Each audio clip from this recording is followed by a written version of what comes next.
Morning everyone. Proud भी feel कर रहे हैं क्योंकि हम एक ऐसी संस्था के साथ जुड़े हुए हैं जो इनफैक्ट एक बहुत ही बड़ी संस्था है और जिसने हमें नेशनली नहीं इंटरनेशनली भी एक पहचान दी है। तो आई रियली थैंक हमारे एमडी साहब मिस्टर ऋषि सहदेव जी का, जिन्होंने इतनी बढ़िया जबरदस्त एकेडमी का जो शुरुआत की और हम सभी की जिंदगी को एक जो नया मोड़ दिया, हम सभी की जिंदगी को एक अचीवमेंट दी। और अनुराग सर का बहुत बहुत धन्यवाद करती हूँ जिन्होंने आज मुझे मौका दिया यहाँ पे बोलने का और आप सभी के साथ रूबरू होने का। तो चलिए जी शुरुआत करते हैं। थोड़ा सा मैं आपको अपने बारे में बताती हूँ जी। मेरा नाम सुनीता अत्री है और जो क्वालिफिकेशन में मैं जो है MA BEd हूँ और पहले ड्यू सॉफ्ट में आने से पहले मैं professionally I was a government lecturer और एक आपको बताऊंगी कि बहुत ही साधारण फैमिली से बिलोंग करती थी। मेरे पापा जो है वो फार्मर हैं और एक साधारण फैमिली से बिलोंग करते हुए मैंने अपनी स्टडी को कंप्लीट किया, अपनी एजुकेशन को कंप्लीट किया। धीरे धीरे मैं आगे बढ़ती गई। देन मैंने जो है वो प्राइवेट जॉब की, देन फिर मैंने गवर्नमेंट जॉब भी की और जिंदगी बड़ी बड़ी तरीके से चलती रही। इन सारी चीज़ों के बीच में मेरा जो संघर्ष था वो चलता रहा। आपको थोड़ा सा अपने बारे में अगर बताऊं तो मैं एक ऐसी फैमिली से बिलोंग करती थी जो बिल्कुल फार्मर फैमिली है और मेरी एक टिपिकल गांव की फैमिली है जहां पे मेरी फैमिली की मैं फर्स्ट लड़की हूं जो मैं पोस्ट ग्रेजुएट हुई। उससे पहले मेरी सिस्टर्स को जो है वो पढ़ने के लिए जो ज़्यादा परमिशन नहीं मिली, वो सिर्फ मैट्रिक ही कर सकी क्योंकि एक गांव का माहौल था और मेरे घर से जो पाकिस्तान का बॉर्डर है वो महज 7-8 किलोमीटर की दूरी पर है।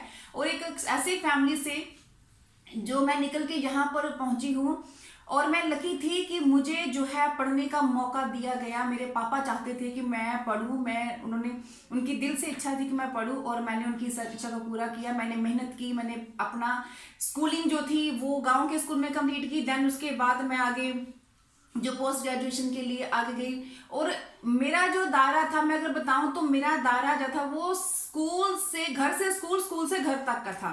और मुझे जहां तक लगता है कि अपने जो शादी तक की एज तक शायद ही मैंने 100 किलोमीटर का सफर भी जो है वो किया हो, क्योंकि इतना ही मेरा कॉम्पैक्ट सा दायरा था। और इसमें मैंने बताया आपको कि साधारण फैमिली से बिलोंग करती थी और पापा ने, क्योंकि पापा को शौक था, तो पूरी फैमिली के एंडी जाकर मुझे पढ़ाया था।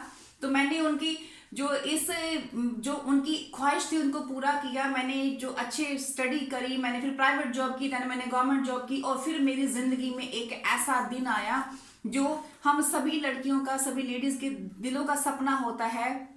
वो एक ऐसा मुकाम कि जब हम चाहते हैं, जब हमारी शादी होती है और हम एक नई जिंदगी की शुरुआत करते हैं। तो मेरी जिंदगी में भी वो दिन आया जब मेरी शादी हुई और मैं उस टाइम बहुत लकी थी कि मेरी शादी जिस व्यक्ति से हुई वो एक साधारण व्यक्ति नहीं था।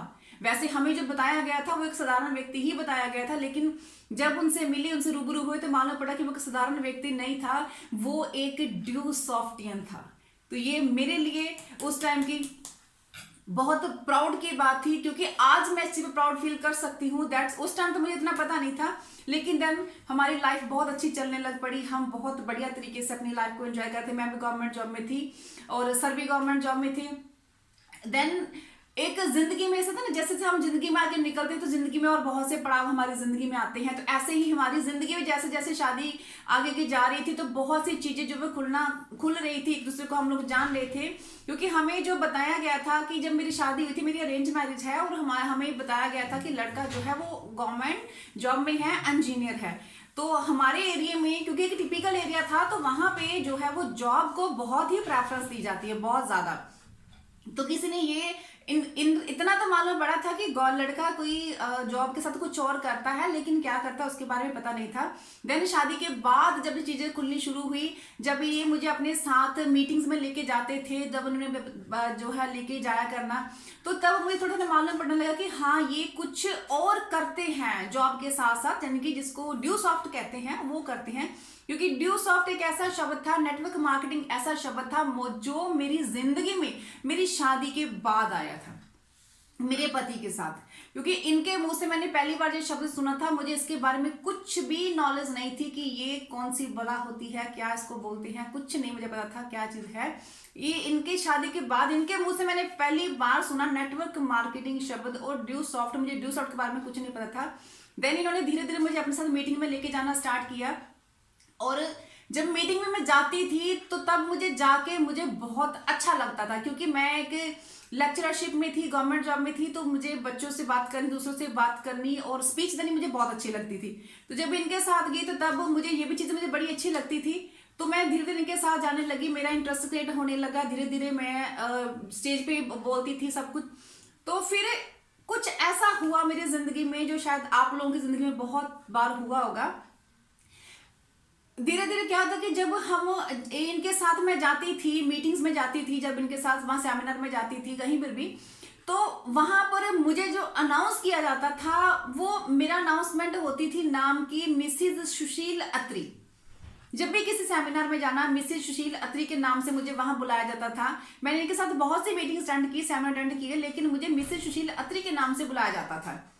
तो धीरे धीरे जो चीज थी ना, वो मुझे थोड़ी थोड़ी सी ना, मुझे वो चुभनी स्टार्ट हो गई, मुझे पिंच होनी स्टार्ट हो गई। वो और मुझे लगने लग पड़ा कि कहीं जो मैंने इतनी मेहनत से जो मैंने अपना नाम बनाया है वो कहीं ना कहीं गुम होता जा रहा है। कि मेरी पहचान तो बन रही है, लेकिन वो मेरी पहचान बन रही है मिसिज सुशील अत्री के नाम से मेरी पहचान बन रही है, जबकि सुनीता जो है वो कहीं ना कहीं खोती जा रही है, कहीं ना कहीं खोती जा रही है। तो फिर इसी सोच के साथ जो है एक जिंदगी में मेरी में एक नया पड़ाव जो है वो स्टार्ट होता है, एक नई इनिंग स्टार्ट होती है। क्योंकि जब मेरे मन में ये थॉट आता है तो मैं फिर थोड़ा सा मैं अपने आप को पीछे लेना शुरू कर दी। कि मैं, देखिए आप सभी जहाँ बहुत सी लेडीज यहाँ बैठी हुई हैं, और ये बात पक्की है कि जब आप देखते हैं कि कहीं ना कहीं आपका नाम मिसिंग हो रहा है और आप इसको फील करते हैं, तो लेकिन आप अपने हस्बैंड्स को, अपने मेल मेंबर को बता नहीं सकते, क्योंकि मन में कहीं ना कहीं डर होता है। तो वो ये कहना स्टार्ट कर देंगे कि अब आपको मेरे नाम से भी दिक्कत हो रही है ना। क्योंकि ये चीज इतनी जल्दी हमारी जो सोसाइटी है ना, वो पुरुष प्रधान सोसाइटी है, तो वहां पे इतनी जल्दी ये चीज एक्सेप्टेबल नहीं है कि अगर एक औरत जो कहे कि मुझे मेरे नाम से जाना जाए।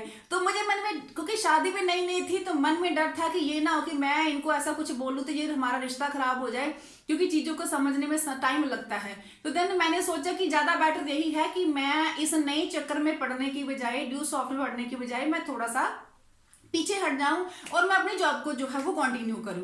देन मैंने पीछे हटना स्टार्ट कर दिया। और फिर जो था, मेरे हस्बैंड ने इस चीज को फील किया, क्योंकि इन्होंने बहुत बड़े बड़े लीडर्स जो हैं वो क्रिएट किए हैं। तो इन्होंने इस चीज को फील किया कि कहीं ना कहीं पर ये जो है वो पीछे हट रही है, something is wrong with her, कि इसके साथ कुछ ना कुछ गड़बड़ है जो पीछे हट रही है। अब कभी को काउंसलिंग के लिए आता है तो पहले मैं किसी के पास बैठती थी, लेकिन अब मैं किसी के पास नहीं बैठ रही हूँ। जब कोई मीटिंग में जाने से मना कर रही हूँ, किसी की कोई कुछ भी तरह की है, तो मैं पीछे हट रही हूँ। तो इनको ये चीज महसूस हुई, तो इन्होंने मुझे फिर एक दिन अपने पास बैठाया और उन्होंने कहा, मेरी काउंसलिंग करी और मुझे पूछा कि आखिर क्या प्रॉब्लम है, क्या बात है कि आप इतना जो है इंटरेस्ट आपका कम क्यों होता जा रहा है, क्या वजह है इस बात की। तब जब इन्होंने मुझे बहुत कंफर्टेबल किया, तब मैंने इनको बताया कि भाई ऐसी ऐसी बात है।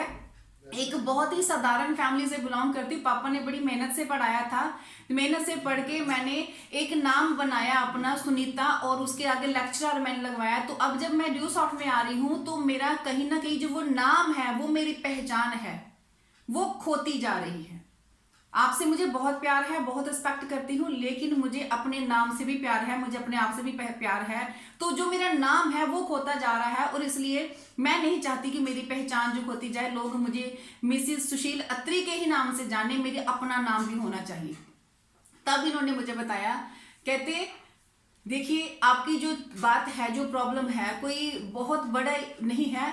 अगर आपको अपना नाम चाहिए तो अपना नाम बनाने का सिर्फ एक ही तरीका है, किसी भी फील्ड में नाम बनाने का सिर्फ एक ही तरीका है कि आप ड्यू सॉफ्ट में स्टार्टिंग से, बेस से शुरुआत करो, अपने नाम की एंट्री लगाओ और फील्ड में जाओ, वर्क करो, बेस बनाओ और अपनी पहचान बनाओ, अपना एहसास कराओ दूसरों को कि वाकई ही आप हो। ये कहते हैं ना कि पैसा तो हमें विरासत में मिल जाता है, लेकिन नाम हमें खुद बनाना पड़ता है, पहचान हमें खुद बनानी पड़ती है। तो तब मेरी ड्यू सॉफ्ट में शुरुआत हुई मैंने काम स्टार्ट किया, जो है वर्क स्टार्ट किया, और मैंने फिर फील्ड में उतर गई। और माय डियर फ्रेंड्स, जैसे जैसे आप फील्ड में जाते हैं तो नेचुरली वैसे वैसे आपको प्रॉब्लम्स आती हैं। बहुत सी प्रॉब्लम मुझे भी फील्ड में आई जो आज आप सभी को आ रही हैं। खास करके लेडीज में बात करूं तो बहुत बहुत प्रॉब्लम आई।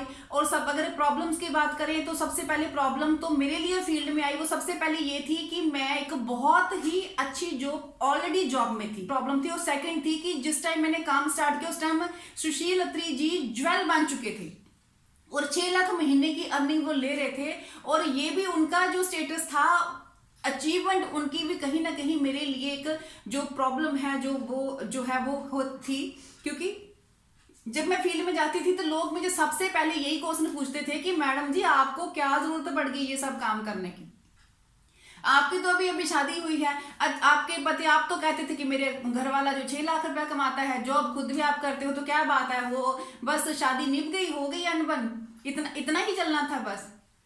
और आपको क्या यही काम मिला है करने के लिए, दुनिया में और कोई काम नहीं मिला? ये भी कोई काम है बंदे बनाने वाला काम? आप ये कर रहे हो, अपनी पोजीशन तो देखो। तो तरह तरह की बातें जो थी लोगों ने मुझे फील्ड में कही, वो सारी बातें जो आज आप लोगों को कही जाती हैं, वो सारी बातें मुझे भी कही गई। और क्योंकि अपने पति के गाइडलाइन से और जो अपलाइन के विश्वास के साथ मुझे ये मालूम पड़ गया था कि problem is the part of life and handling of the problem is the art of life. और मैंने इस चीज को अपनी जिंदगी में इंप्लीमेंट किया, क्योंकि प्रॉब्लम्स तो हमें नॉर्मल लाइफ में भी रहेंगी, प्रॉब्लम्स तो हमें सोशल लाइफ में भी रहेंगी, प्रॉब्लम तो हमें प्रोफेशनल लाइफ में भी रहेंगी। और अगर एक नई चीज स्टार्ट करते हैं तो प्रॉब्लम हमें इसमें भी आएंगी। लेकिन उन प्रॉब्लम से हमने कैसे निकलना है, हमने कैसे उसको हैंडल करना है, ये एक आर्ट है। और मैंने इस आर्ट को सीखा और मैं चाहूंगी कि हर बंदा इस आर्ट को सीखे, क्योंकि जब इस आर्ट को आप सीख लेते हो तो आपकी जिंदगी बहुत ही आसान जो है वो बन जाती है। और मैंने जितने लोगों ने मुझे बातें की, लोग बातें करते गए, लोगों ने बहुत बातें की, घर वालों ने की, रिश्तेदारों ने की, बहन भाइयों ने की, और सहेलियों ने की, आस पड़ोस ने की, यहाँ तक कि लोगों ने मुझे अपने फंक्शन में बुलाना बंद कर दे। मेरी किट्टीज फ्रेंड्स ने मुझे किट्टी से जो है वो मेरे साथ अपनी किट्टी बंद कर दी। सभी ने बेकता दूरी बना ली कि ये तो बस यही बोलेगी कि ड्यू सॉफ्ट करो, ड्यू सॉफ्ट करो, ड्यू सॉफ्ट करो, ये यही बोलेगा सबने। इवन लोगों ने हमें फंक्शन में बुलाना मुझे बंद कर दिया कि यही सब बोलेंगे। तो देन लेकिन कहते हैं ना वो टाइम बहुत ही टफ था। लेकिन ये भी कहा जाता है माय डियर फ्रेंड्स, ये कहते हैं कि कठिन समय में पिए गए कड़वे घूंट अक्सर जिंदगी मीठी कर देते हैं। और जितना यही कड़वे घूंट मैंने उस टाइम पिए, लोगों ने जितना मुझे तिरस्कार किया, मैंने उतना ही ड्यू सॉफ्ट से प्यार किया। लोगों ने जितना मुझे नकारा, मैंने उतना ही ड्यू सॉफ्ट को स्वीकारा। क्योंकि मैं जानती थी कि झूठ को लोग जल्दी स्वीकार करते हैं और सत्य को अपनी प्रामाणिकता सिद्ध करने पड़ती है।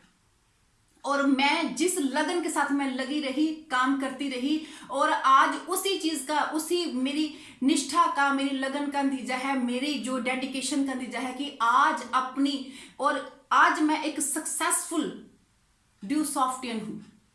आज आप लोग मुझे एक मोटिवेशनल स्पीकर और ट्रेनर के नाम से जानते हैं।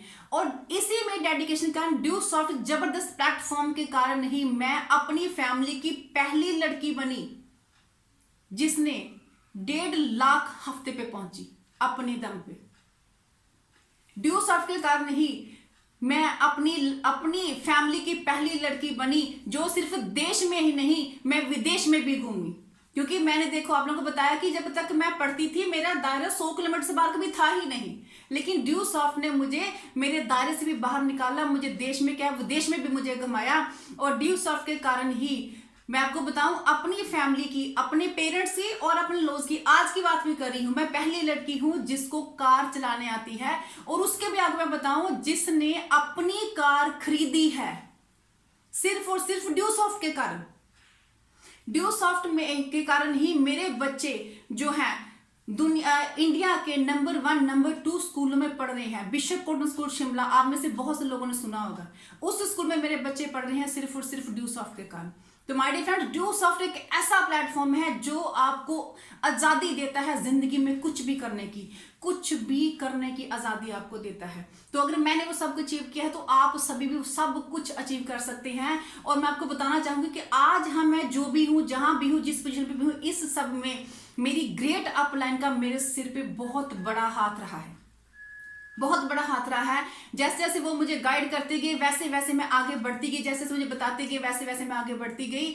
और अपलाइन अगर आपके साथ है, ग्रेट अपलाइन, मैं अपनी सारी अपलाइन को तहे दिल से जो है वो नमस्कार करती हूँ, धन्यवाद करती हूँ। हमारी super upline mister Happy sir ji, Sanjay Dhiman sir ji, Premnath Sankla ji, Kalsi ji, और बहुत से ऐसे जो है पर्सन है जो जिनसे हमने बहुत कुछ जिंदगी में सीखा है, चिंटू जी, और सबसे सुपर मेरी अपलाइन, ग्रेट अपलाइन मिस्टर सुशील अत्री जी, जिन्होंने मुझे इस सिस्टम में लेके आए हैं। मैं सभी का तहे दिल से धन्यवाद करती हूँ, क्योंकि आज मैं जहां पर भी जो भी हूँ इनकी वजह से हूँ।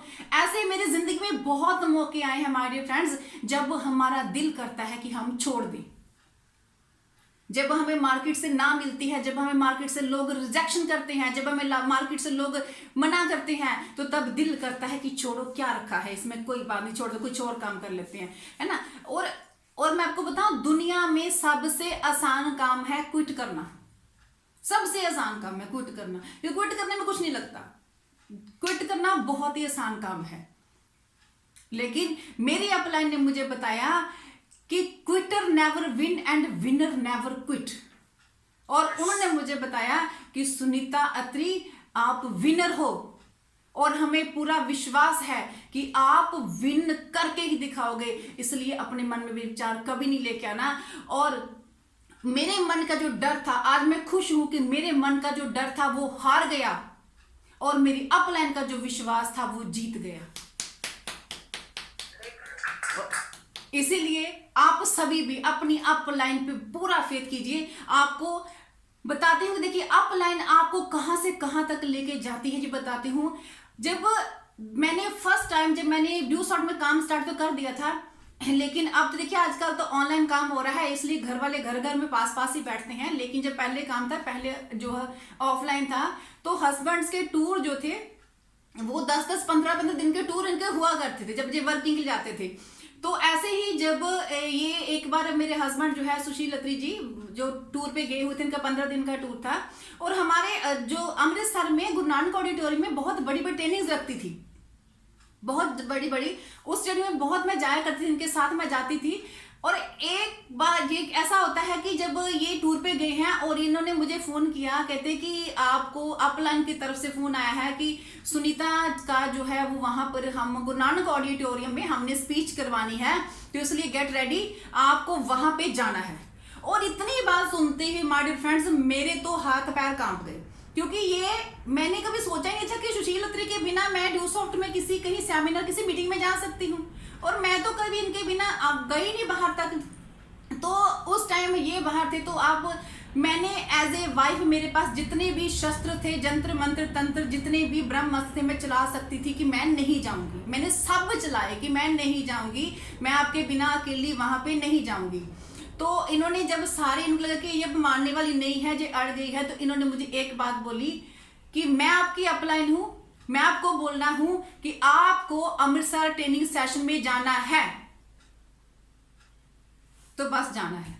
जब इन्होंने ये बात कही, जो इनकी टोन थी मुझे वो समझ आ गई कि ये पति वाली टोन नहीं है, ये अपलाइन वाली टोन है। और जब अपलाइन ने जो कह दिया तो उसके आगे तो सिर्फ फुल स्टॉप होता है, उसके आगे कोई भी किंतु परंतु बट की गुंजाइश ही नहीं होती है।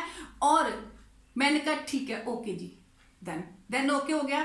मैंने स्पीच तैयार की, सब कुछ किया, इनकी गाइडलाइन के अकॉर्डिंग चली, और वो मेरी जिंदगी का ड्यूसॉफ्ट में पहला सेमिनार था जब मैं इनके बिना अमृतसर गुरु नानक ऑडिटोरियम में मैं इनके बिना स्पीच करने के लिए इनके दोस्त के साथ मैं वहां पे गई। और वो मेरी स्पीच जो थी वो मेरी ड्यूसॉफ्ट कैरियर की माइलस्टोन साबित हुई, क्योंकि पूरी अपलाइन की ब्लेसिंग से मैंने वहां पे बहुत अच्छा परफॉर्म किया। और उसी मेरी स्पीच के देखकर ही जो था, उसके बाद दिल्ली में जो है कंपनी के द्वारा मुझे इनवाइट किया गया, ताल कटोरा स्टेडियम में, वहां पे इनवाइट किया गया मुझे स्पीच देने के लिए। और क्योंकि वहां पे मुझे अब सुशील अत्री की वाइफ के लिए नहीं बल्कि स्मिता अत्री के रूप में मेरी परफॉर्मेंस के लिए मुझे वहां पे इनवाइट किया गया था। तो ये मेरे करियर का एक हसीन पड़ाव था, और अगर कहीं मैं उस टाइम अपनी अपलाइन की बात ना मानती और मैं ना जाती, मैं जिद करती ना जाती, तो शायद आज मैं आप सभी के सामने होती ही ना आप सभी के सामने। लेकिन थैंक्स मेरी अपलाइन का कि इन्होंने ये पहचाना कि इसके अंदर क्वालिटी है, इसके अंदर अगर क्वालिटी को हम निखारते हैं तो ये बहुत आगे जा सकती है। और तभी कहती हूँ ना मैं कि अपलाइन एक ऐसा जौहरी है जो ये पहचानती है कि इस कोयले के अंदर बहुत सारी क्वालिटीज, अगर हम इस कोयले को तराशे तो हम इसको हीरा बना सकते हैं।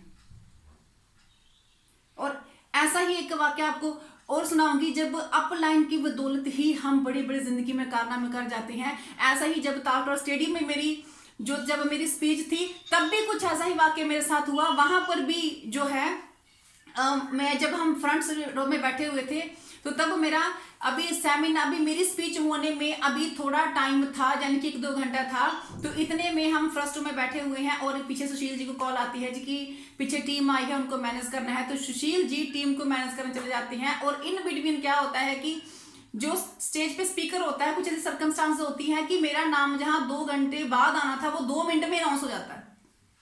और इतनी बात सुनते ही मैं फ्रंट सीट पे बैठी, मैंने तो कांपना शुरू कर दिया, मेरे तो रंग उड़ गए, क्योंकि इतनी बड़ी स्टेज, वहां पे 4-5 हजार पर्सन, और मैं एकदम से मैं तैयार नहीं थी उस चीज के लिए। देन फिर मेरी सुपर अपलाइन मेरे पास आई और उन्होंने कहा कि सुनीता जी आप घबराइए नहीं, हमें पूरा विश्वास है कि आप बहुत अच्छा करोगे। उन्होंने मुझे पूरा बूस्टअप किया, बढ़िया तरीके से मुझे बूस्टअप किया, और देन मैंने बहुत अच्छा वहां पे परफॉर्म किया। और वही सीडी आप आज भी आप सभी उस सीडी को सुनते हैं जो मैंने तालकटोरा स्टेडियम में जो परफॉर्म किया। तो माय डियर फ्रेंड्स, कहना चाहूंगी कि अपलाइन हमारी जिंदगी में वो दिया है जो हर अंधेरे को खत्म कर देता है। लेकिन साथ ही ये कहना चाहूंगी, अकेली अपलाइन कुछ नहीं कर सकती, आपको भी खुद को अपने आप को सबमिट करना पड़ेगा। आपको अपने आप को अपलाइन को सबमिट करना पड़ेगा, बिल्कुल वैसे सबमिट करना पड़ेगा जैसे चंद्रगुप्त ने चाणक्य को अपने आप को समर्पित किया था और एक अखंड भारत की नींव रखी थी। अगर आप भी चाहते हो कि ड्यूसॉफ्ट में आपका अखंड साम्राज्य स्थापित हो, तो अपने आप को, अपनी अपलाइन को समर्पित कीजिए। आज जिन जिन लीडर्स ने अपने आप को, अपनी अपलाइन को समर्पित किया है, उन्होंने इतिहास रचा है। चाहे वो संजय धीमान जी हो, चाहे वो हैप्पी सर हो, चाहे वो सुशील अत्री जी हो, चाहे वो हमारी जो ग्रेट टीम है उसमें जैसे लुबाना जी हो, चाहे वो राजेंद्र नारिकोट जी हो, चाहे वो रविचंद्रन जी हो, हरिकृष्ण जी हो, चाहे राजू जी हो, चाहे वो कोई भी पर्सन हो हमारी टीम का, चाहे दिलजीत सिंह जी हो, चाहे प्रीतम सिंह जी, जो कोई भी टीम का हमारे मेंबर हो, हर एक व्यक्ति जिसने अपने आप को समर्पित किया है उसने इतिहास रचा है। और आप भी अपने आप को सबमिट कीजिए अपनी अपलाइन को। अगर आप लोगों को ग्रो करना है, आप लोगों को जाना है, तो जितना आप सीखते जाएंगे, जितना आप अपलाइन से सीखेंगे उतना ही आप आगे बढ़ेंगे, जितना आप सीखेंगे उतना ही आप आगे बढ़ेंगे। देखिए, आप गलतियों से मत घबराइए, क्योंकि जितनी गलतियां करेंगे उतने ही आप आगे बढ़ते जाएंगे। थॉमस एल्वा एडिसन ने बल्ब बनाने के लिए 9,999 बार प्रयास किया, लेकिन वो हर बार असफल रही, 9,999 बार प्रयास करना छोटी मोटी बात नहीं है। लेकिन जब उन्होंने 10वीं 1000वीं बार जब प्रयास किया, और तब वो उसमें सफल हुए। और इस प्रोसेस में उन्होंने क्या सीखा कि 9,999 आइडिया से बल्ब नहीं बनाया जा सकता, लेकिन जिस आइडिया से बल्ब बनता है वो 9,999 बार असफल प्रयास करने के बाद वो आइडिया आता है। तो इसलिए आप भी जिस प्रोसेस में निकल रहे हैं, आप बार बार असफल हो रहे हैं, तो आप भी 10,999 बार असफल होने के लिए तैयार रहिए। क्योंकि 10,999 बार जो गलत आइडिया से काम करने के बाद जो एक आइडिया आपके दिमाग में आएगा, वो आपको डायरेक्ट जो है वो ड्यूसॉफ्ट में फायर बनाएगा। लेकिन उस प्रोसेस तक चलने के लिए आपको बार बार फील्ड में जाना है, बार बार फील्ड में जाना है, बार बार मेहनत करनी है, बार बार सफल होना है और बार बार काम करना है, बार बार काम करना है, बार बार काम करना, तभी आप उस लेवल तक पहुंच सकेंगे। आप लोगों ने अलादीन की कहानी सुनी है? अलादीन की कहानी, अलादीन का चिराग एक कहानी है ना, अपने हमने बचपन में हमने टीवी में भी देखी थी। उसमें क्या होता है कि एक लड़का होता है, उसको एक चिराग मिल जाता है, उसका नाम अलादीन होता है लड़के का नाम। और जितनी बार वो चिराग को घिसता है ना, उसमें से एक पर्सन निकलता है, एक आदमी निकलता है, जिन्नी जिसको बोलते हैं, ऐसे बड़ा सा, क्या हुक्म मेरे आका, क्या हुक्म मेरे आका बोलता है। तो वो अलादीन बोलता है उसको, मेरे लिए खाना पेश करो, तो वो उसका खाना पेश कर देता है। वो उसको फिर घिसता है, वो जिन्नी फिर बाहर निकलता है, फिर बोलता है क्या हुक्म मेरे आका, तो वो फिर बोलता है, कहता है उसको घिसता है, मेरे लिए सोना चांदी लेके आओ, वो उसको सोना चांदी लेके आ जाता है। वो फिर उसको घिसता है, जिन्नी फिर बाहर निकलता है, फिर बोलता है क्या हुक्म मेरे आका, वो कहता है मेरे लिए घर बना के लाओ, मेरे लिए ये करो, मुझे शादी करनी है, मुझे अच्छी लड़की ढूंढ के दो, सारा कुछ जो मुझे करके दो। तो वो जिन्नी जितनी बार वो अलादीन उस चिराग को घिसता है, उतनी बार जिन्नी बाहर निकलता है और उसकी सारी इच्छाओं को पूरा करता है। तो my dear ladies, my dear friends, आप सभी के हाथ में भी वो चिराग लग चुका है। वो चिराग क्या है? Due soft. आप सभी के हाथ में ड्यू सॉफ्ट वो अलादीन के चिराग की तरह लग चुकी है। अब आप जितनी बार उसको घिसोगे, जितनी बार आप उसको घिसते हो, जितनी बार आपको घिसते हो, उसमें से जिन्नी बाहर निकलेगा। और वो जिन्नी कौन होगा? वो जिन्नी होगा रॉयल्टी होल्डर, वो जिन्नी होगा एम्बेसडर, वो जिन्नी होगा स्टार एम्बेसडर, वो जिन्नी होगा crown ambassador, jewel, crown jewel, sapphire, topaz, sapphire emerald, वो सारे वो जिन्नी होंगे। जितनी बार आप उसको चिराग को घिसोगे, जितनी बार जो है वो आप उसको घिसोगे, उसके अंदर से जिन्नी निकलेगा जो आपकी सारी इच्छाओं को पूरा करेगा। इसलिए घिसना तो जरूरी है, घिसना तो जरूरी है, घिसना बहुत जरूरी है और आपको घिसना ही पड़ेगा। देखिए, इस बात को हम ऐसे भी समझ सकते हैं, कई बार क्या होता है कि हमारे घर में ना अमरूद का पेड़ लगा है और हमें अमरूद नहीं खाना, हमें आम खाना है। तो अगर हमें आम खाना है और अगर हम अमरूद की टाहनियों से छेड़खानी करते रहेंगे ना, छेड़खानी करते रहेंगे, तो वो हमें आम नहीं मिलेंगे। हमें अगर आम खाने हैं तो हमें अमरूद की जड़ों पे काम करना पड़ेगा, उसकी जड़ों पे वर्क करना पड़ेगा। अगर हमें फल को चेंज करना है तो जड़ों को बदलना पड़ेगा। अगर हमें रिजल्ट बदलने हैं तो रिजल्ट के अंदर जो हमारे दृश्य चीजें बदलनी है, तो जो हमारे अंदर जो अदृश्य चीजें हैं जिनको हम देख नहीं सकते, हमें उनको बदलना पड़ेगा। हमें लर्निंग करनी पड़ेगी, पढ़ना पड़ेगा, खुद को घिसना पड़ेगा, डीवीडी सीडीज सुननी पड़ेंगी, ऑडियो वीडियो सुनने पड़ेंगे, बुक्स पढ़नी पड़ेंगी। और सब कुछ करके जब हम खुद को चेंज करेंगे तो देन ही तब ही हम अपनी जो पहचान है, अपनी जो आइडेंटिटी है, अपना जो स्टेटस है, वो हम ड्यू सॉफ्ट में चेंज कर पाएंगे। डियर फ्रेंड्स, जब किसी को बुखार होता है तो हम डॉक्टर के पास जाते हैं। अगर लेडी को बुखार तो डॉक्टर के पास जाते हैं, डॉक्टर से पैरासीटामोल देते हैं। अगर जेंट्स को बुखार होता है ना तो जेंट्स भी डॉक्टर के पास जाते हैं, तो डॉक्टर साहब उसे भी पैरासीटामोल ही देते हैं। अगर बच्चा जाता है तो बच्चे को पैरासीटामोल ही मिलता है, अगर बूढ़ा है तो बूढ़े को पैरासीटामोल ही मिलता है, क्योंकि बुखार की दवाई तो पैरासीटामोल ही है और वो सभी के लिए सेम है। और ऐसे ही ड्यू सॉफ्ट में सक्सेस के फंडामेंटल भी सभी के लिए सेम है। वो औरत हो, चाहे मर्द हो, चाहे वो बच्चा हो, बूढ़ा हो, सभी के लिए सक्सेस फंडामेंटल सभी के लिए सेम है, सभी के लिए ट्रेनिंग सेम है, सभी के लिए वही प्लान है, सभी कुछ है। फर्क सिर्फ इतना पड़ता है कि जो भी इसको इंप्लीमेंट करता है वो जिंदगी में कामयाब हो जाता है। और ड्यू सॉफ्ट एक ऐसा जबरदस्त सिस्टम है, ऐसा खूबसूरत सिस्टम है जिसमें आप बच्चा, बूढ़ा, बड़ा, छोटा, बड़ा, औरत, आदमी, कोई भी working, non working, serviceman, ex serviceman, कोई भी व्यक्ति, घरेलू औरत, जॉब वाली औरत, हर व्यक्ति इसको बहुत ही सक्सेसफुली कर सकता है। ये एक व्हाइट कॉलर बिजनेस है, व्हाइट कॉलर बिजनेस जिसे कोई व्यक्ति भी कर सकता है। और अगर मैं बोलूं कि लेडीज तो, महिलाएं तो इस बिजनेस को बहुत ही अच्छी तरह से कर सकती हैं, बहुत ही अच्छी तरह से कर सकती हैं, क्योंकि आज ये समय की डिमांड भी है। आज जरूरी है कि हम इस चीज के ऊपर वर्क करें, हम इसको सीखें और सीख के आगे बढ़े। देखिए, आज मैं अपनी स्क्रीन पे देख पा रही हूं, आज मेरी इतनी सारी मेरी बहनें बैठी हुई हैं इंडिया के अलग अलग कोनों से, जहां पे जो गर्ल्स बैठी हुई हैं, कोई अपने घरों से मीटिंग को अटेंड कर रहा है, कोई अपने ऑफिस से अटेंड कर रहा है, कोई अपने बंगलों से कर रहा है, कोई अपने जो है वो क्लासरूम से कर रहा है, कुछ ग्रुप बना के बैठे हुए हैं, कुछ क्लासरूम बना के बैठे हुए हैं। हर तरह से लेडीज जहाँ पे जो है वो मीटिंग को अटेंड कर रही हैं। और इस मीटिंग को आप लोगों की यहाँ पे इस तादाद में अटेंड करने का मतलब तो एक है कि आप सभी जिंदगी में बहुत कामयाब होना चाहते हैं, आप कामयाबी के लिए इच्छुक हैं, क्योंकि इसके अलावा और भी बहुत जरूरी काम थे जो आप कर सकते थे इस सेशन को अटेंड ना करके, और बहुत से लोग कर रहे हैं। जिनको और चीजों में सक्सेसफुल होना है वो और चीजों पे काम टाइम लगा रहे हैं, लेकिन आप लोग यहां बैठ के अपना टाइम इन्वेस्ट कर रहे हो। इसका मतलब कि आप जिंदगी में बहुत ज्यादा कामयाब होना चाहते हो, बहुत ज्यादा कामयाब होना चाहते हो। और माय डियर फ्रेंड्स, डेफिनेटली आप बहुत कामयाब हो, कि जो व्यक्ति अपने टाइम को इन्वेस्ट करता है, टाइम उसको जरूर कामयाब करता है।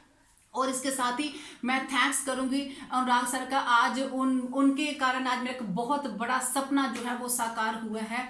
एक बहुत बड़ा और सपना मेरा था, जब मैंने वर्किंग स्टार्ट की थी तो मेरा एक सपना था कि मैं एक ऐसा सेमिनार लगाऊं जिसमें सारी लेडीज हों या फिर मैक्सिमम लेडीज हों। मेरा बहुत सपना था, मेरा बहुत मन था, और मैंने इस सपने को कभी मरने नहीं दिया। ये मेरा सपना जिंदा रहा, मैं इसको पल पल पल पल पल पल पल पल जीती थी कि मैं एक ऐसा वेबिनार, एक ऐसा सेमिनार लगाऊं जिसमें मैक्सिमम लेडीज हों। तो माय डियर फ्रेंड्स, आज मेरा वो सपना साकार हुआ है।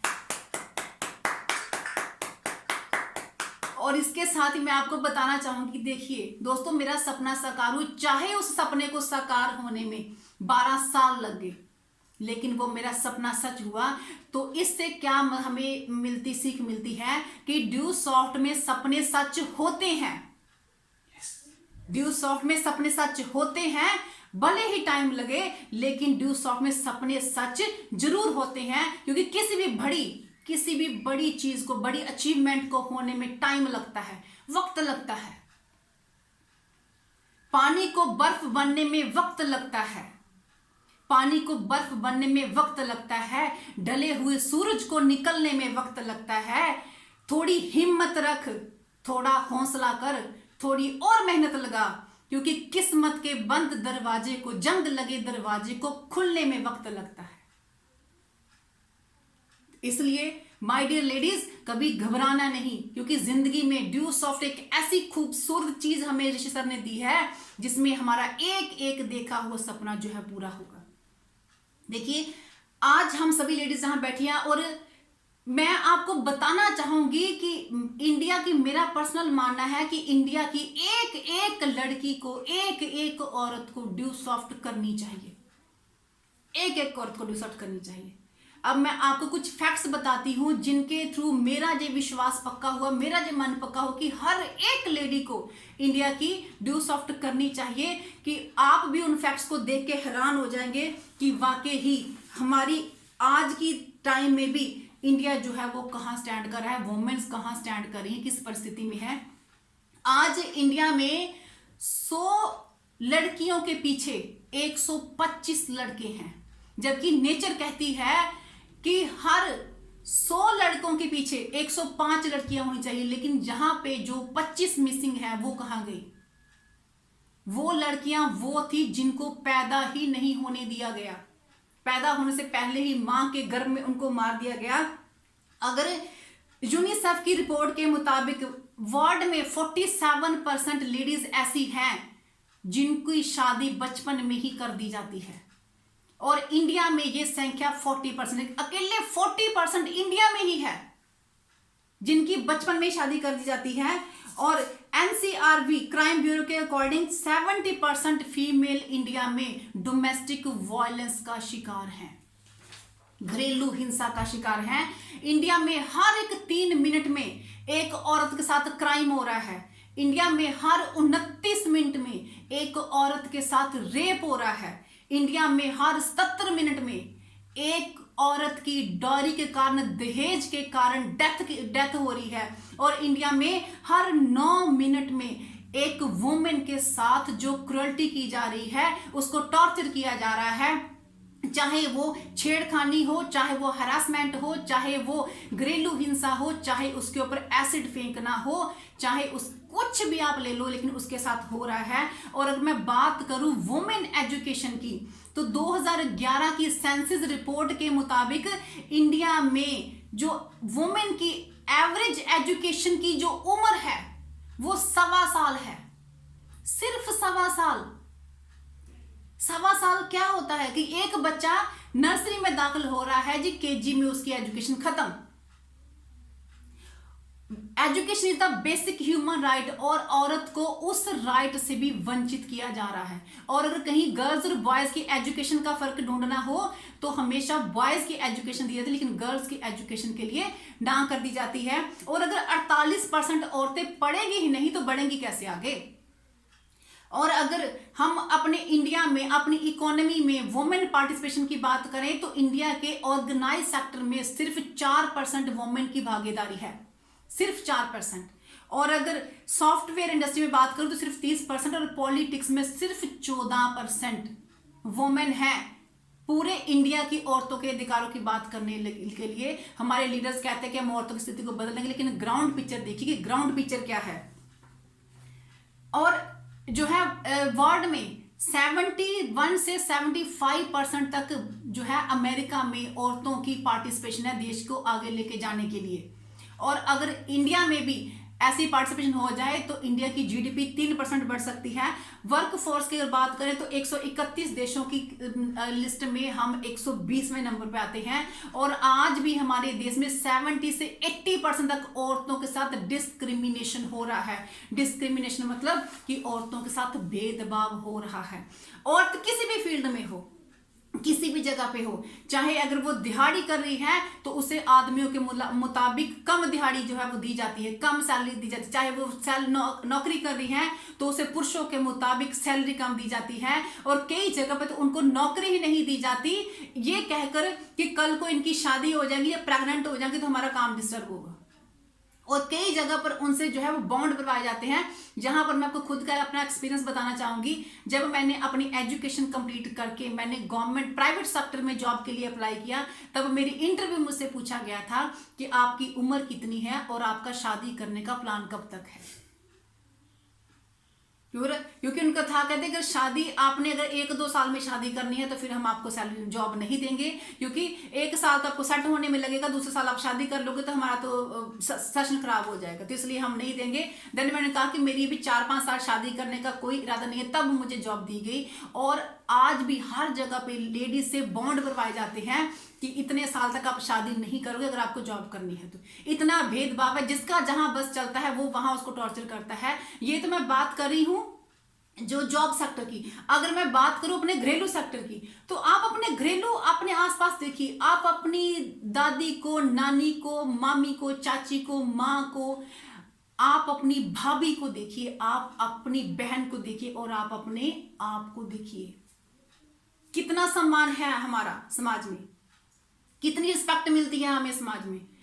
कोई हमारी राय लेना तो क्या, पूछना भी नहीं चाहता, पूछते भी नहीं है, बल्कि उनको कितना पूछना ही नहीं चाहते वो कि हमारी राय क्या है।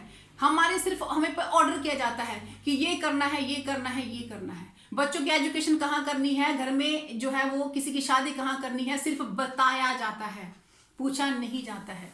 कई औरतों को तो ये भी नहीं पता होता कि उनके हस्बैंड काम क्या करते हैं। किसी मसले में सलाह नहीं ली जाती है।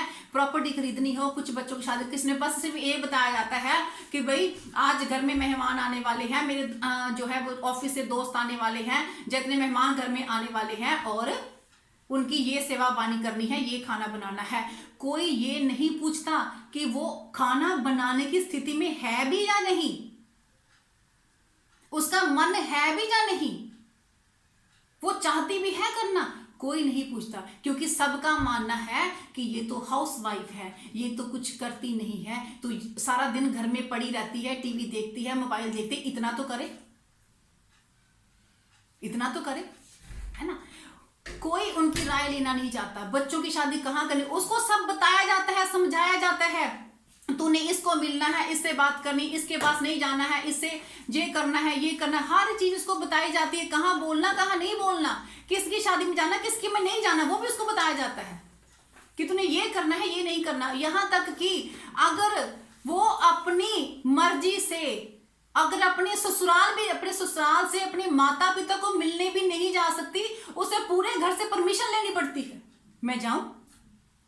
अगर सारे परमिशन देंगे, बिल पास होगा तो ही वो जा पाती है, अदरवाइज फिर बेचारी किसी न किसी बहाने से वो उसको वहीं रुक जाती है, क्योंकि जब घर वालों की इच्छा होगी तभी वो जा पाएगी। और पूरी जिंदगी जो है वो इसी चीज में, इसी गलानी में वो निकाल देती है कितनी बार। और अभी जैसे हम ऑनलाइन काम कर रहे हैं तो मैंने देखा है कई लेडीज जब जो इंडिया के डिफरेंट पार्ट से वो मुझे फोन आता है काउंसलिंग के लिए बात करती हैं, तो उनकी जिंदगी को मैंने इतने पास से देखा है कि वाकई यार बहुत बुरे हालात हुए पड़े हैं।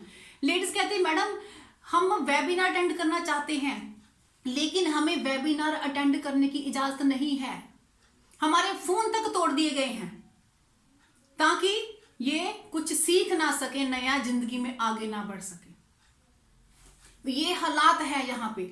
और हर चीज आप देखो कितनी चीजें जो है वो ऐसी हो रही हैं, कितनी चीजें ऐसी हो रही हैं जहां पे हमें सर्च करने की जरूरत है। अब देखो कितनी जिंदगी, अब इन हालातों पे कितनी बार अपनी इन हालातों पे आप लोगों ने आंसू बहाए, घुट घुट के जिए हो, घुट घुट के रोए हो, अंदर छुप छुप के रोते हो, किसी को बाहर मालूम भी ना पड़े कि आप अपना मन हल्का करने के लिए रो रहे हो, बाहर से हंसते रहना है। और आपको बताऊं, अगर मैं सभ्य समाज की बात करूं जिसे हम पढ़ा लिखा वर्ग बोलते हैं, जिसमें हम लोग भी आते हैं, मैं भी आती हूँ, मैडम अंजू जी भी इसमें आते हैं, पढ़े लिखे वर्ग की बात करूं तो पढ़े लिखे वर्ग में भी औरतों की स्थिति बहुत ही बदतर है। वहां पे तो औरतों को यह कहा जाता है कि आपने हमेशा लिपस्टिक बिंदी लगा के चेहरे पे स्माइल रखनी है, आप किसी को बता भी नहीं सकते कि आपको परेशानी है, हमेशा चेहरे पे स्माइल चाहिए आपकी, कोई काम करने की जरूरत नहीं है, आपको घर में हो महीने का खर्चा आपको मिल जाएगा, लेकिन जब भी कोई आए तो बाहर हमेशा स्माइल रख के उनका वेलकम करना है, चाहे वो जितनी मर्जी अंदर से दुखे, शो पीस बना के रखा गया है। और इस स्थिति पर आप लोग कितनी ही बार रोए हो आज तक,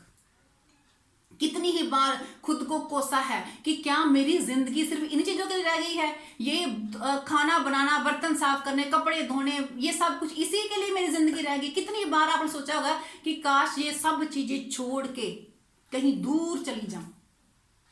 कई बार तो कई लोगों ने खुद को लानत भी डाली है कि यार ऐसी जिंदगी में क्या रखा है, क्या रखा है ऐसी जिंदगी में। और ये को मैं फिल्मी कहानी नहीं सुना रही हूं, ये ग्राउंड की कहानी है, ये यहाँ बैठी बहुत सी औरतों की कहानी हो सकती है ना। और इसी कंडीशन के लिए तो शायर लोग बोलते हैं ना, औरत तेरी यही कहानी, आंचल में दूध है और आंखों में पानी, है ना, यही बोलते हैं। लेकिन बस अब और नहीं, और नहीं, अब और एक शब्द भी नहीं, क्योंकि मैं कहती हूं आंसू नहीं पसीना बहा, आंसू नहीं पसीना बहा, मेहनत से भाग्य बदलता है। और ये उतना ही सच है मेरी दोस्त जितना हर रोज सूरज निकलता है। आज आप सभी के पास अपना भाग्य बदलने का शस्त्र मिल चुका है, सभी के पास वो अपना भाग्य बदलिए। और वो शस्त्र क्या है? आप जितना मर्जी घरेलू काम कीजिए, जितने मर्जी कपड़े धोइए, बर्तन मांजिए, बच्चों को संभालिए, पति को खुश कीजिए, बुजुर्गों को संभालिए, जितनी मर्जी कर्सियां चलाइए, लेकिन उसके साथ शस्त्र उठाइए। शस्त्र क्या है? ये पेन। आपने तलवार नहीं उठानी, आपने ये पेन उठाना है। ये पेन आपका शस्त्र है। इस पेन को उठाइए और कड़छी के साथ साथ इसको भी घुमाइए, ऐसा घुमाइए, ऐसा घुमाइए कि अपनी लाइफ की, अपनी कहानी को लिख दीजिए सुनहरे अक्षरों में, भविष्य में सुनहरे अक्षरों में लिख दीजिए। ऐसी हिस्ट्री क्रिएट कीजिए कि कल को आपके बच्चों को आप पे नाज हो कि वाह मां हो तो इसकी जैसी। आज अंजू मैडम के बच्चों को उन पे नाज है, उन पे प्राउड है, मां हो तो अंजू जैसी, अंजू मां जैसी। बहुत सी लेडीज ऐसी हैं जिनके बच्चों को उन पे प्राउड है। तो ये पेन उठाइए माय डियर फ्रेंड, अपना इतिहास लिख दीजिए, क्योंकि इतिहास, दुनिया जो है वो कड़छियां घुमाने वाले को याद नहीं करती, शस्त्र चलाने वालों को याद करती है। जिसने भी शस्त्र चलाया है, जिसने भी अपना इतिहास जो है वो बदला है, जिसने भी अपना भाग्य बदला है, उसी व्यक्ति को यहाँ याद किया जाता है। उठाइए शस्त्र, उठाइए पेन, कीजिए प्लान, रोज फील्ड में जाइए, रोज काम कीजिए, लोगों की ना सुनिए, भरपूर ना सुनिए, और इतनी प्रॉपर्टी कमाइए, इतनी लर्निंग बढ़ाइए, इतनी अर्निंग बढ़ाइए कि अपने लिए एक सम्माननीय स्थान हासिल कीजिए। अपने सपनों को कुर्बान मत कीजिए। जिन बच्चों के लिए, जिन बच्चों की परवरिश करने के लिए आप अपने सपनों को मार रहे हैं ना, अपने सपनों को कुर्बान कर रहे हैं, जब उन बच्चों से पूछा जाता है ना कि बच्चा आप किसके ऐसा बनना चाहते हो, तो वो बच्चे पता आगे से आंसर क्या देते हैं? पापा जैसा। सिर्फ लड़कों से नहीं, लड़कियों से भी पूछो कि बेटे आप किसके ऐसा बनना चाहते हो? पापा जैसा। क्यों? क्योंकि उनको भी ये पता है कि पापा पैसा कमा के घर में लाते हैं, और जो पैसा कमाता है उसकी इज्जत ज्यादा होती है, इसलिए घर में पैसा लेके आना है, क्योंकि पैसा लाएंगे तो, सही कह रही दीदी, पैसा लाएंगे तो इज्जत भी बढ़ेगी, मान सम्मान भी बढ़ेगा, रिस्पेक्ट भी बढ़ेगी, प्यार भी बढ़ेगा, और आपको वो जो चीज अपने आप, देखो कल को आपको प्राउड फील होगा आपके बच्चों को भी कि वाकई ही ये औरत मेरी माँ थी।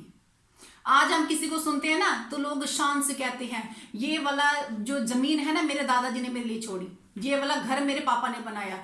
और ऐसा कर जाइए ड्यू सॉफ्ट में, ऐसा कर जाइए कि आपकी आने वाली पुश्ते ये बोले कि ये घर जो है वो मेरी माँ ने मेरे नाम किया, ये जो प्रॉपर्टी है वो मेरी बहन ने मेरे लिए बनाई, ये जो प्रॉपर्टी है ये मेरी दादी मेरे लिए छोड़ के गई, ये जो है वो मेरी माँ ने, मेरी बहन ने मुझे बताया। आपके पापा बोले कि ये जो गाड़ी है मेरी जो है मेरी बेटी ने मुझे गिफ्ट की है। ऐसा आप यहाँ पे कर जाइए, ऐसा कर जाइए कि जो है जिंदगी में आप जो है वो आगे बढ़ जाइए, और ये सब कुछ आप कर सकते हैं। तो अभी हम एक छोटा सा क्लिप देखते हैं, देन उसके बाद हम अपनी बात को आगे जो है वो करें। Are you sure? अच्छा लगेगा लोग देखेंगे तो। बच्चों का ख्याल कौन रखेगा, खाना कौन बनाएगा? तुम मुझे बाद में मत कहना कि मैंने तुम्हें रोका नहीं। अरे पड़ोसी क्या कहेंगे? What are you trying to prove?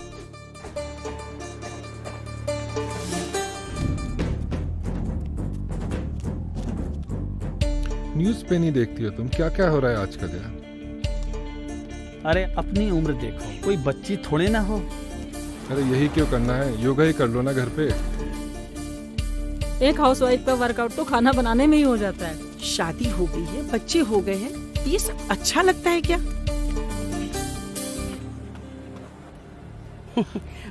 बोला था ना तुमसे नहीं होगा। घर जाओ वापस।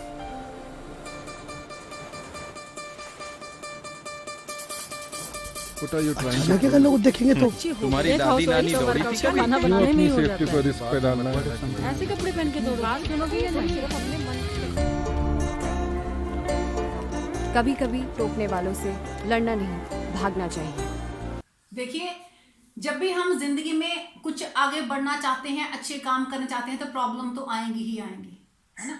प्रॉब्लम तो आनी ही आनी है, क्योंकि जिंदगी है, जिंदगी में प्रॉब्लम तो आनी ही आनी है। और फिर जो घर बुजुर्गों के, समाज के जो समझदार व्यक्ति होते हैं ना, जो अपने आप को बड़ा समझदार समझते हैं, फिर वो हमें तरह तरह की नसीहतें भी देते, फिर हमें समझाया जाता है, हमें जो है वो गाइड किया जाता है कि आपने क्या करना है, क्या नहीं करना है, क्या आपके लिए फायदेमंद है, क्या आपके लिए नुकसानदेह हो सकता है। तो ये सारी चीजें जो है ना वो हमें समझाई जाती हैं, तो बताई जाती हैं कि कैसे आपको जिंदगी में और भी आगे बढ़ना है।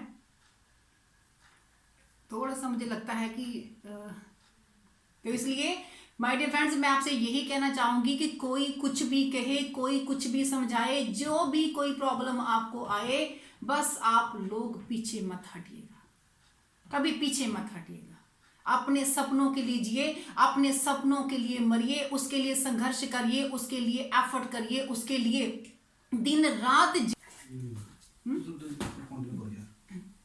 तो इसलिए देखिए, गवर्नमेंट भी हमारी बहुत सी जो है पॉलिसीज को इम्प्लीमेंट कर रही है, वुमेन्स को ऊपर उठाने के लिए बहुत सी पॉलिसीज को वो उसने भी स्टार्ट किया है ताकि वुमेन जो है वो ऊपर उठ सके, जिसमें औरतों की स्थिति को सुधारने के लिए, बच्चों की एजुकेशन को बढ़ाने के लिए, जैसे हमने बेटी पढ़ाओ बेटी बचाओ पॉलिसीज लागू की है। और इसमें मैंने एक और शब्द ऐड किया है, बेटी बचाओ बेटी पढ़ाओ, और साथ में बेटी को आत्मनिर्भर बनाओ, क्योंकि आत्मनिर्भर बनेगी बेटी तभी तो बचेगी बेटी, है ना। इसलिए हमेशा अपने सपनों के लिए जिए। यूएन ने भी यूएन वुमेन विंग की 2011 में इसको स्थापना की थी, वुमेन एम्पावरमेंट के लिए काम करने के लिए, जो वुमेन की स्थिति को जो बेहतर बनाने के लिए, अच्छा बनाने के लिए जो काम कर रही है। आज देखिए, आप जब बशर्ते हर चीज आपके लिए काम करती है, बशर्ते कि आप खुद काम करें, आप खुद उसके लिए काम स्टार्ट करें। जब आप खुद अपने अधिकारों के लिए जग जाएंगे, अपने अधिकारों के एफर्ट करना स्टार्ट कर देंगे, तो दुनिया की हर एक शय आपके लिए काम करेगी। सुभद्रा कुमारी चौहान ने एक बहुत ही खूबसूरत कविता लिखी है, गुमी हुई आजादी की कीमत सबने पहचानी थी, बुंदेलों हर बोलों के मुंह हमने सुनी कहानी थी, खूब लड़ी मर्दानी वो तो झांसी वाली रानी थी, खूब लड़ी मर्दानी वो तो झांसी वाली रानी थी। और मैं आज आप लोगों को कहना चाहती हूं कि अपनी स्थिति को सुधारने के लिए, अपने आप को सक्षम करने के लिए, अपने आप को आत्मनिर्भर करने के लिए, खूब लड़ी मर्दानी वो तो गुजरात वाली रानी थी, खूब लड़ी मर्दानी वो तो यूपी वाली रानी थी, खूब लड़ी मर्दानी वो तो हिमाचल वाली, राजस्थान वाली, उत्तराखंड वाली, तमिलनाडु वाली, पूरे भारत की रानी थी, हर घर घर की रानी थी, जिसने अपनी कंडीशन को सुधारने के लिए, जिसने मैदान में उतरी। एक रानी लक्ष्मीबाई थी, जिसने अपने बच्चों के अधिकारों के लिए, अपनी आजादी के लिए, वो अंग्रेज जो अपने अधिकारों के लिए, अपने आत्म सम्मान के लिए, अपनी रिस्पेक्ट के लिए, अपने परिवार के सपनों को पूरा करने के लिए, बच्चों के सपनों को, सुनहरे भविष्य के लिए हम जो है वो इस समाज से लड़ेंगे नहीं, अपना हक मांगेंगे, जो हमारा है वो मांगेंगे और मेहनत करेंगे, मेहनत करके आगे बढ़ेंगे और वो अपना नाम देखिए, मैंने जैसे पहले कहा कि समाज के जो समझदार व्यक्ति हैं वो हमें समझाते हैं, उनकी नैतिक जिम्मेदारी होती है ना लड़कियों को, औरतों को समझाना, तो वो हमें समझाते हैं कि तुमसे नहीं होगा, रहने दो। लेकिन माय डियर फ्रेंड्स, आपने पीछे नहीं हटना, आपने प्रूव करके दिखाना है कि औरतें सब कुछ कर सकती हैं, जैसे मैंने आपको बोला कि खूब लड़ी मर्दानी वो तो झांसी वाली रानी थी। इस मर्दानी शब्द का अर्थ जो है वो आदमी नहीं है, पुरुष नहीं है। इसमें मर्दानी शब्द जो है वो पुरुषार्थ है, वो हिम्मत है, वो हौसला है जो हमसे असंभव से असंभव काम भी करवा जाता है। आप लोग हॉस्पिटल में गए होंगे, हॉस्पिटल में जाके कई बार अपने मैटरनिटी वार्ड में देखा होगा, वहां पे एक लाइन लिखी होती है, labour with extreme pain will give birth to a new life. Extreme pain के साथ लेबर करनी, अगर आपको एक नई जिंदगी को जन्म देना है। साइंस कहती है कि अगर 7 डेसिबल पेन हो जाए तो एक आदमी की डेथ हो सकती है, और एक औरत एक बच्चे को जन्म देने के लिए 11 डेसिबल पेन सहन कर जाती है। इतनी पावर कहां से आती है उसमें, इतनी ताकत कहां से आती है? साइंस के पास का कोई जवाब नहीं है, साइंस के पास, लेकिन मेरे पास जवाब है। क्योंकि वो औरत इतनी पेन क्यों सहन कर जाती है? क्योंकि उसको पता है कि मैंने एक नई जिंदगी को जन्म देना है, मैंने एक नए जीवन को जन्म देना है, इसलिए पेन की तरफ उसका कभी ध्यान ही नहीं जाता, क्योंकि उसको तो एक नई जिंदगी को जन्म देना है। और अगर हम एक नई जिंदगी को जन्म देने के लिए 11 डेसिबल पेन सहन कर सकते हैं, तो क्या हम अपने अस्तित्व के लिए, अपनी पहचान के लिए, अपने नए जन्म के लिए, अपनी स्थिति को सुधारने के लिए थोड़ी सी पेन सहन नहीं कर सकते? थोड़ी सी बातें सहन नहीं कर सकते? कर सकते हैं। हम सभी कर सकते हैं। और जिन जिन लोगों ने पेन सही है, आज इतिहास में उनकी एग्जाम्पल्स दी जाती हैं। जिस जिस औरत ने पेन सही है, आज इतिहास में उसको जाना जाता है। चाहे वो मैं कुछ आपको नाम बताऊंगी, कुछ नाम बताऊंगी, थोड़े से नाम बताऊंगी, बिल्कुल इंडियन वुमेन्स के, जिनको आप सभी भी जानते हैं। अगर मैं बात करूं, पहली इंडियन शिक्षक महिला सावित्री बाई फुले, जिसने औरतों की एजुकेशन के लिए पहला स्कूल खोला। हमारी iron lady Shrimati Indira Gandhi ji, first prime minister, lady prime minister of India. Shrimati Pratibha Patil ji, first lady president of India. Shrimati Meera Kumar ji, first Lok Sabha speaker of India. और किरण बेदी जी, IPS ऑफिसर जो इन इंडिया। और Sarojini Naidu, first Indian born president of Indian National Congress. Anna Chandy, first lady जज in India, first lady जज इन India. और Indira Nooyi, first CEO of soft drink Pepsi Cola, सभी पीते हैं ना पेप्सी कोला, उसकी प्रदान। मदर टेरेसा पूरा जीवन ही लोगों की भलाई के लिए दे दिया। और मलाला 13 साल की लड़की वुमेन एजुकेशन पे काम कर रही है, 3 गोलियां सिर में खाई, किस लिए? एजुकेशन के लिए। शहनाज हुसैन का नाम आपको बताती हूँ, एक सिंपल सी औरत, हम जैसी, जिसने अपने घर का खर्च चलाने के लिए, अपने बच्चों को पालने के लिए ब्यूटी पार्लर का काम किया। लेकिन उस लेडी ने आज शहनाज हुसैन ब्यूटी प्रोडक्ट की इतनी बड़ी कंपनी खड़ी कर दी। अरुणिमा सिन्हा, वो लड़की जिसको ट्रेन से गुंडों ने धक्का दे दिया, उसकी चेन छीनने की कोशिश की, वो जिसको ट्रैक पे गिरा दिए, 26 टेंडे उसके ऊपर से निकल गई, टांग उसकी कट गई, बॉडी 80% फ्रैक्चर हो गई, और वो लड़की जिंदा है। सुबह लोग उसको अस्पताल में पहुंचाते हैं, और जब डॉक्टर देखते हैं तो कहते हैं कि आपका जो है वो बॉडी में पॉइजन फैल चुका है, आपकी टांग को काटना पड़ेगा, और हमारे पास एनेस्थीसिया नहीं है। तो वो लड़की उनको बोलती है कि कोई बात नहीं, जितनी मैं दर्द सहन कर चुकी हूं ट्रैक के ऊपर, अब मुझे उससे ज्यादा दर्द नहीं होने वाली है, आप बिना एनेस्थीसिया के मेरी टांग काट दो।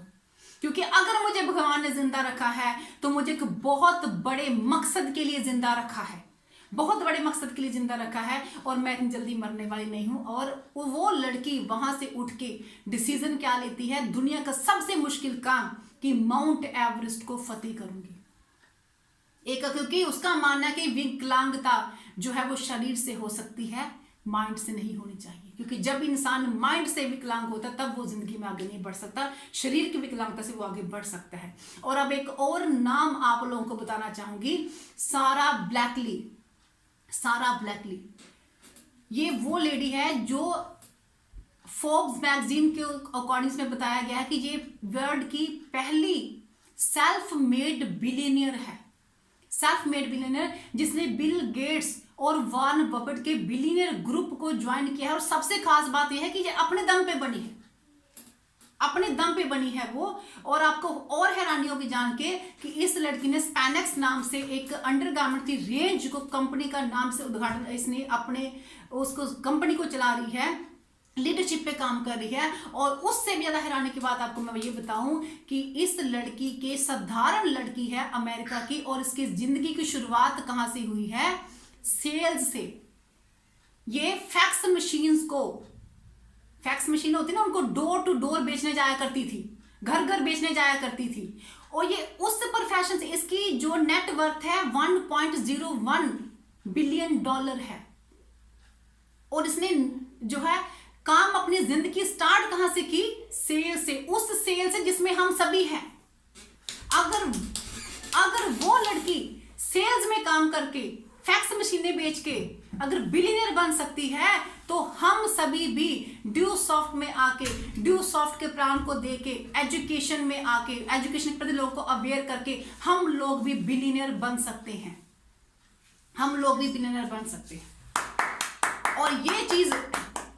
और ये चीज हमारी बहुत सी ड्यू सॉफ्टवेयर लेडीज जो है वो ऑलरेडी कर रही हैं। बहुत सी लड़कियां यहाँ पे 1.5 लाख हफ्ते में पहुंची हैं, बहुत सी लेडीज पहुंची हैं। तभी तो मैं कहती हूँ, कोमल है कमजोर नहीं तू, शक्ति का नाम ही नारी है, जग को जीवन देने वाली मौत भी तुझसे हारी है, जो मनवा दे अपना लोहा वो भारत की नारी है।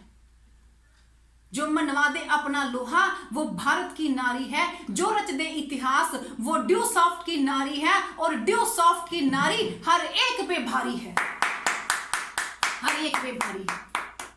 इसलिए माय डियर फ्रेंड्स, कभी किसी बात की टेंशन लेनी, आपके अंदर वो पावर है जो बड़े बड़े लोगों के पास पावर नहीं होती है।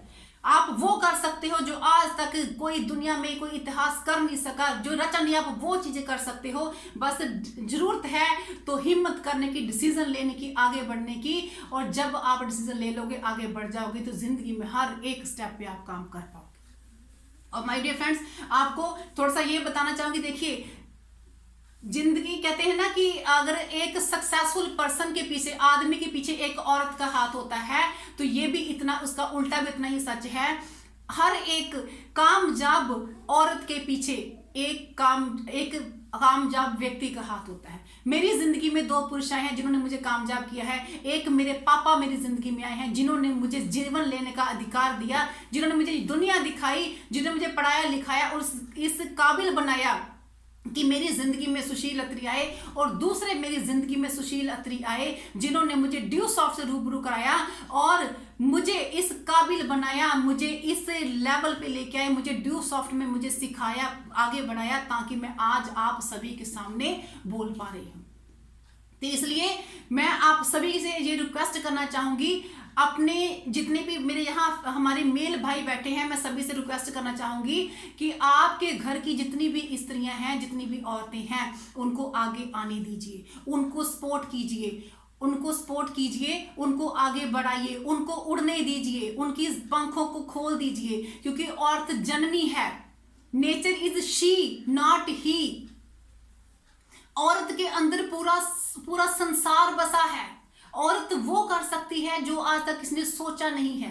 तो उसके पंखों को खोल दीजिए, उसको उड़ने दीजिए, क्योंकि जब वो उड़ेगी, जब वो उस कीर्तिमान स्थापित करेगी, तो सबसे ज्यादा सेहरा जो आप लोगों के सिर ही बंधेगा। ये कहते हैं ना, जिंदगी हो चाहे जंग, जिंदगी हो चाहे जंग, परिवार का साथ बेहद जरूरी है। और यहीं पर मैं अपनी सिस्टर्स को भी कहना चाहूंगी, मेरी वो सिस्टर्स जो ड्यू सॉफ्ट में फ्रंट पे आके काम नहीं कर रही हैं, लेकिन वो उनके घर में जो मेल मेंबर है वो काम कर रहे हैं, मैं आप सभी से ये कहना चाहूंगी कि आप अपने घर की मेल्स को जो है वो प्रेरित करें, मोटिवेट करें, उनको सपोर्ट करें, उनका सहारा बने, उनको और आगे बढ़ने के लिए, और आगे बढ़ने के लिए, और काम करने के लिए, और मेहनत करने के लिए उनको प्रेरित करें। क्योंकि एक बात समझिए, वो जो भी कुछ कर रहे हैं, जैसा भी कर रहे हैं, वो आप सभी के लिए ही कर रहे हैं। मैं यहाँ पे आपको छोटी सी बात बताना चाहूंगी। जब सुशील जी, क्योंकि पहले मैंने बताया कि पहले जब हम ऑफलाइन काम करते थे तो हमारे इनके टूर जो थे वो 10-10, 15-15 दिन के होते थे। तो ये एक बार ये ऐसे ही हैदराबाद टूर पे गए हुए थे, तो पीछे मदर इन लॉ मेरे पास थी और मदर इन लॉ को पैरालाइज का अटैक आ गया। अब जहां तो मैं ये करती, इनको उस टाइम फोन घुमाती, जी मम्मी तो बीमार पड़ गए, अब सब काम धाम छोड़ के वापस आ जाओ और आके मम्मी का इलाज कराओ। तो जहाँ फिर मेरे पास ये ऑप्शन थी कि मैं मम्मी को हॉस्पिटल लेके जाऊं, उनका जो है वो ट्रीटमेंट कराऊं और इनको अपना काम करने दूं, ताकि ये जब काम करके आए तो फिर मम्मी को देख ले। और अब ये दोनों चीजें मेरे पास थी, क्योंकि मैं एक ड्यू सॉफ्ट की वाइफ थी, मैं अपनी जिम्मेवारी को समझती थी और तब मैं एक्टिव भी नहीं थी ड्यू सॉफ्ट में। तो मैंने इनको नहीं बताया, मैंने इनको कहा कि मैं मम्मी को हॉस्पिटल लेके गई, उनका एडमिट कराया, ट्रीटमेंट शुरू करवाया और 2 दिन के बाद इनको बताया कि ऐसे ऐसे हो गया, but now mummy is normal. क्योंकि मेरी हमेशा आदत रही है कि मैं छोटी छोटी बातें जो है, काफी कभी बड़ी बड़ी बातें भी इनको मैं नहीं बताती हूँ, क्योंकि जो बाहर बैठा व्यक्ति है उसको हमारे घर की छोटी सी बात भी बहुत बड़ी लगती है। तो इसलिए मैंने इनको नहीं बताया। और जब ये अपना टूर अपना वहां से खत्म करके घर आए तो ये इन्होंने मम्मी को आके देखा, तो मम्मी जो थी बिल्कुल नॉर्मल थी। ये इतने खुश हुए, इन्होंने मुझे गले से लगाया और मुझे थैंक यू बोला कि तूने मेरे पीछे से मेरी जिम्मेवारियों को संभाला, जबकि मेरी भी वो जिम्मेदारी थी, मेरी संभाला है और मैं आपकी बदौलत में वहां पे इतना अच्छा काम कर पाया हूं। तो इसलिए माय डियर फ्रेंड्स, बहुत से टाइम ऐसे जिंदगी में आते हैं जब हमें प्रूव करना होता है कि हम अपने पति का लेफ्ट हैंड है, उनके कंधे से कंधा मिला के चलना है। तो इसलिए जितनी भी प्रॉब्लम को आप जो हैंडल कर सकते हो उनको खुद कीजिए। कभी छोटी छोटी बातों को अपने पति जो घर से बाहर होते हैं उनको मत बताइए, क्योंकि छोटी सी प्रॉब्लम उनके लिए बहुत बड़ी होती है, बहुत बड़ी उनके लिए होती है और उनका जो विश्वास जो टूट जाता है। और कई बार स्टार्टिंग डेज में ये भी होता है कि हम एफर्ट ज्यादा करते हैं लेकिन रिजल्ट कम आते हैं। रिजल्ट हमें कम आते हैं, एफर्ट हमारी ज्यादा होती है। और ऐसे दिनों में भी कई बात मैं आपको बताऊं, मुझे एक छोटी सी बात याद आ गई है, मैं आपको जरूर करूंगी कि होता क्या है कि ऐसे दिनों में ना लेडीज बड़ा कमाल की एक चीज करती हैं। अब जब बंदा नया नया काम स्टार्ट करता है, ड्यू शॉट स्टार्ट करता है, वो उसको थोड़ी एक्साइटमेंट भी ज़्यादा होती है ना, बंदा जब करता है तो वो सुबह निकलता है, अपना लैपटॉप लेके बैग लेके निकलते हैं, पूरा दिन मार्केट में घूमते हैं, और जब शाम को जब वो घर आते हैं, और जब घर आते हैं तो पत्नी आती है, पास बैठती है, खाना लेके आती है और उनको पूछती है, आज कोई मिला क्या, आज कोई बंदा बना क्या, आज किसी को प्लान हुआ क्या, ऐसे उनको पूछती है। बंदा जरा चुपचाप ऐसे खाना खा रहा होता है, थोड़ी सी बात में ऐसे सिर हिलाता है, नहीं चलो ठीक है ओके। नेक्स्ट डे फिर ऐसा ही होता है, सुबह बंदा जाता है, शाम को घर आता है, शाम को फिर बीवी खाना देती है और सिर्फ फिर वही क्वेश्चन पूछती है, आज प्लान हुआ क्या, आज कोई बंदा मिला क्या, आज कोई एंट्री आई क्या, आज कोई मिला क्या। और बंदा फिर थोड़ा कहता है नहीं ऐसा कुछ नहीं हुआ, क्योंकि मैंने जैसे बोला कि स्टार्टिंग में एफर्ट ज्यादा होते हैं, रिजल्ट कम होते हैं। अगले दिन फिर ऐसे होता है, तीसरे दिन फिर, चौथे दिन फिर ऐसा ही होता है। और जब 5वें दिन भी कोई बंदे को एंट्री नहीं मिली होती, वो परेशान होकर घर आता है, तो जब फिर बीवी रात को यही पूछती है, आज कोई मिला क्या, आज कोई बंदा बना क्या, आज कोई एंट्री आई क्या, तो आदमी चिल्ला के बोलता है नहीं आई। तो तब जो औरत, जो लेडी एक ब्रह्म अस्त्र छोड़ती है ना, उसका तो क्या कहना है। फिर वो उसको बोलती है अच्छा नहीं है तो फिर इस काम को छोड़ क्यों नहीं देते, कुछ और कर लो, कुछ और कर लो, छोड़ क्यों नहीं देते इसको, क्या रखा है इसमें रोज लोग। ये जो आप जो तीर छोड़ते हो ना, माँ कसम, वो आदमी के सीने में यहाँ लगता है, इसी ना यहाँ होता है, यहाँ पे लगता है पूरा, और वो बंदा टूट जाता है। तो माय डियर लेडीज, ऐसा कभी नहीं करना, ऐसा कभी नहीं करना। क्योंकि देखिए, जो व्यक्ति सुबह से लेके शाम तक मार्केट में धक्के खा रहा है, काम कर रहा है, वो किसके लिए कर रहा है? आप सभी के लिए, आपके लिए, आपके सपनों को पूरा करने के लिए, आपके बच्चों के सपनों को पूरा करने के लिए, आपको देशों विदेशों में घुमाने के लिए, बढ़िया घर के लिए, बढ़िया गाड़ी के लिए, आपको एक रॉयल लाइफ देने के लिए वो सब कुछ कर रहा है। तो उसको पूरा साथ, उसको पूरी सपोर्ट कीजिए, उसको बोलिए टेंशन नहीं लेनी, मैं हूं ना, टेंशन नहीं लेनी, जाओ फील्ड में जाओ, काम करो, मैं हूं, कोई टेंशन नहीं लेनी।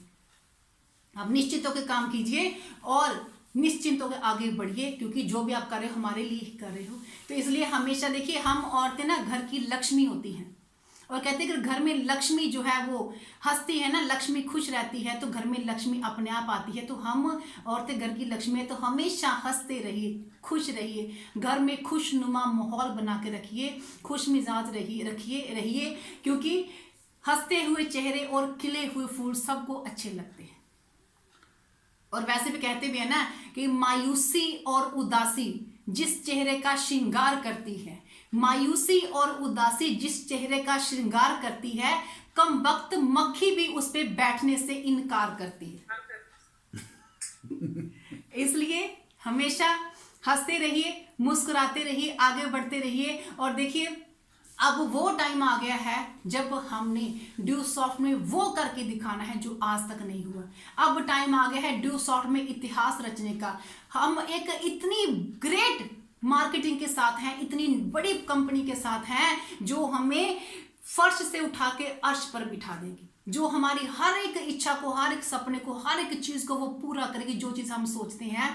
और हम हर वो चीज कर सकते हैं जो चीज हम सोचते हैं। और आज टाइम आ गया है कि ड्यू सॉफ्ट में नया इतिहास रचने का। आज टाइम आ गया है ड्यू सॉफ्ट में वुमेन ज्वेल ग्रुप कायम करने का, एक नई श्रृंखला कायम करने का।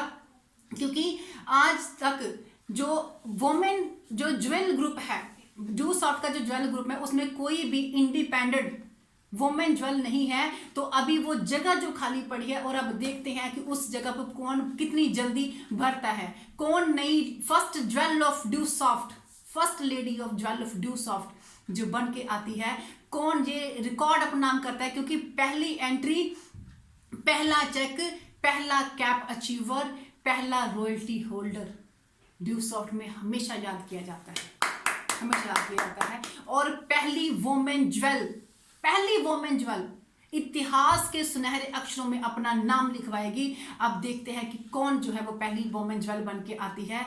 और मैं तो आप सभी से लास्ट में यही कहूंगी कि सभी जो हैं एक मिशन लेके चलिए कि घर घर में ड्यू सॉफ्ट को पहुंचाना है, घर घर में ड्यू सॉफ्ट को पहुंचाना है। कहते हैं ना लगा दो आग पानी में, शरारत हो तो ऐसी हो, घर घर में पहुंचा दो ड्यू सॉफ्ट, बगावत हो तो ऐसी हो।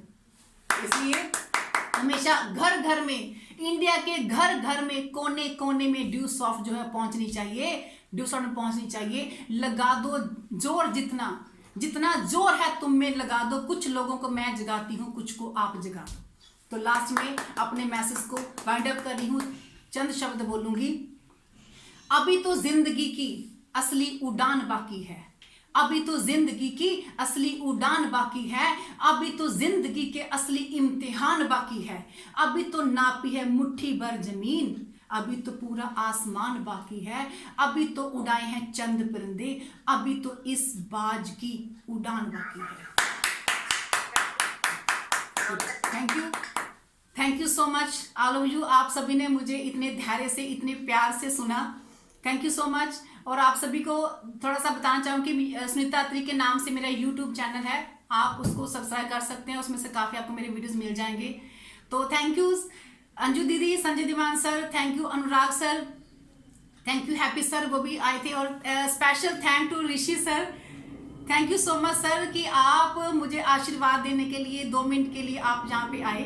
तो thank you so much sir. ऐसे ही अपना आशीर्वाद मुझ पर हमेशा बनाए रखिए, ताकि मेरी कोशिश हमेशा ये रहेगी कि मैं और अच्छे से परफॉर्म कर सकूं। Thank you all of you, thank you.